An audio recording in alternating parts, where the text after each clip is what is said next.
ये जो क्वेश्चन आपको दिखाई दे रहा है ये बोर्ड परीक्षा 2023, ठीक है। बोर्ड परीक्षा 2023 में जो गणित का जो पेपर हुआ था ना, उसमें पूछा गया है, ठीक है। तो इसका अपन सॉल्यूशन करेंगे, इसको पूरा समझेंगे कि इसको किस तरीके से सॉल्व करना है, ठीक है। तो देखो यहाँ पे पहले इस क्वेश्चन को अच्छे से पढ़ते हैं, फिर इसका सॉल्यूशन करते हैं, ठीक है। बेसिकली सबसे मेन मेथड यही होता है कि यदि आपको कोई भी क्वेश्चन समझ में नहीं आ रहा है, सोल्व कर नहीं पा रहे हो, तो उससे 2 से 3 बार अच्छे से पढ़ो, अपने आप ही कोई ना कोई इसको सोल्व करने की ट्रिक मिल ही जाती है, ठीक है। तो देखो इसका आंसर करते हैं। तो सबसे पहले पढ़ लेते हैं। तो 2 500 को एक साथ फेंकने पर अंकों का योग 7 आने की प्रायिकता होगी। 2 5 देखो 5 एक होता है, फिर एक और 5 2 5 को फेंका है और अंकों का योग 7 आने की प्रायिकता पूछी है, ठीक है। तो देखो सबसे पहले 5 के बारे में थोड़ा सा बता देता हूँ मैं। देखो 5 में कौन कौन से अंक होते हैं? एक तो होता है 1, एक होता है 2, एक होता है 3, एक होता है 4, एक होता है 5 और एक होता है 6। 500 में टोटल 6 अंक होते हैं। एक 500 में टोटल कितने अंक होते हैं? 6। तो टोटल परिणाम कितने हो गए? 6। एक 500 की बात कर रहा हूँ मैं, जबकि अपनों को यहाँ पे कितने 500 फेंकने हैं एक साथ? 2 500 फेंकने हैं। तो उसके टोटल जो परिणाम बनते हैं ना, वो बनाएंगे 2 500 को फेंकने पर बनने वाले कुल परिणाम। तो यहाँ लिख रहा हूँ मैं 2 500 को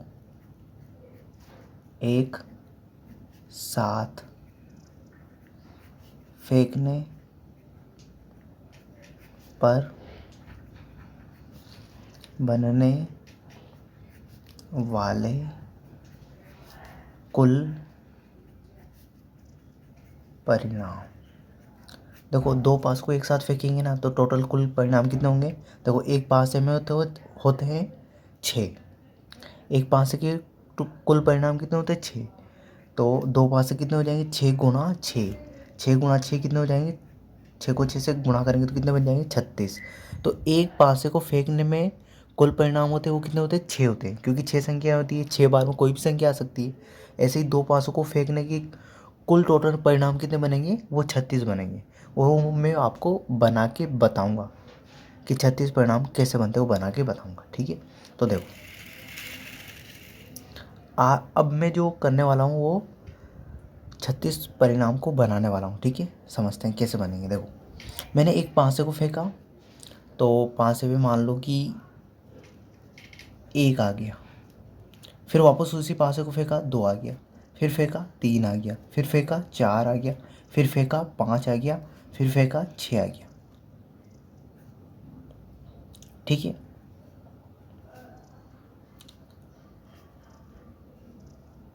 अब मैंने ये तो पहला पासा था, पहले पासे को फेंका था तो 1 आ गया, 2 आ गया, 3 आ गया, 4 आ गया, 5 आ गया, 6 आ गया।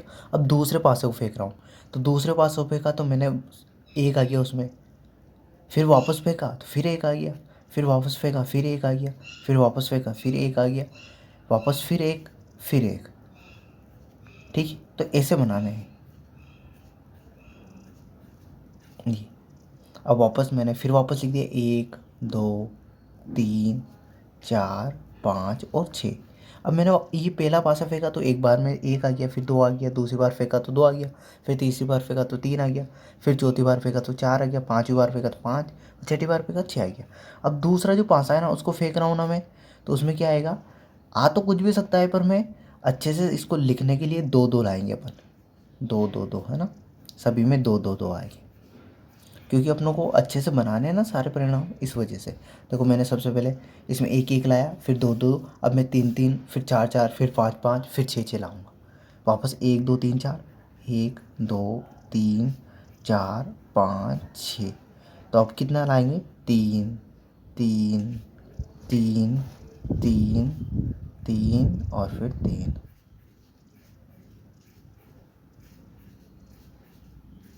वापस 1 2 3 4 5 6। अब इस बार आएगा 4 4 4 4 4 और 4। कोष्टक में बंद कर देते हैं। अब 1 2 3 4 5 और 6, अब क्या आएगा? अब तुमको बताना है। हाँ तो सभी बता रहे हैं कि 5 आएगा, ठीक है 5, तो ये 5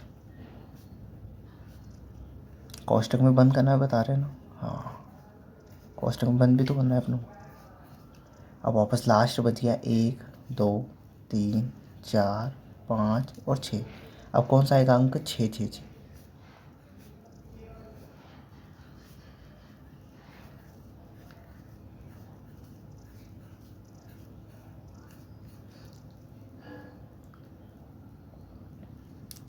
अब इनको गिन के देखो टोटल कितने परिणाम है ये। आप गिनोगे ना इनको तो पाओगे कि ये टोटल 36 हो गए। देखो गिन के बताता हूँ मैं। 1 2 3 4 5 6, 6 6 दूनी 12, 6 3 18, 6 चौक 24, 6 पंजा 30, 6 सड़क 36। तो टोटल परिणाम कितने हो गए अपने? 36।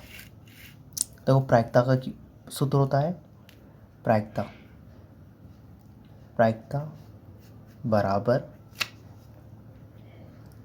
अनुकूल परिणाम बटे कुल परिणाम, कुल परिणाम। तो मैंने हमेशा बताया कि प्रायिकता का जो जब भी क्वेश्चन करो ना तो सबसे पहले अपनों को लिखना है टोटल कुल परिणाम। तो इस क्वेश्चन के टोटल परिणाम कितने हैं अपने? कुल परिणाम कितने हैं? तो इसमें आगे अपने 36। तो मैंने सबसे पहले यही बताया था कि आपको नीचे हमेशा कुल परिणाम लिखना है नीचे की तरफ, और सबसे पहले वो ही लिखना है प्रायिकता में। अब देखो क्वेश्चन था, क्वेश्चन पे आ जाओ। क्वेश्चन क्या था हमारा? एक बार क्वेश्चन देख लेते हैं।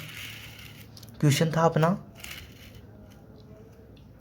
कि 2 पासों को एक साथ फेंकने पर अंकों का योग 7 होना चाहिए।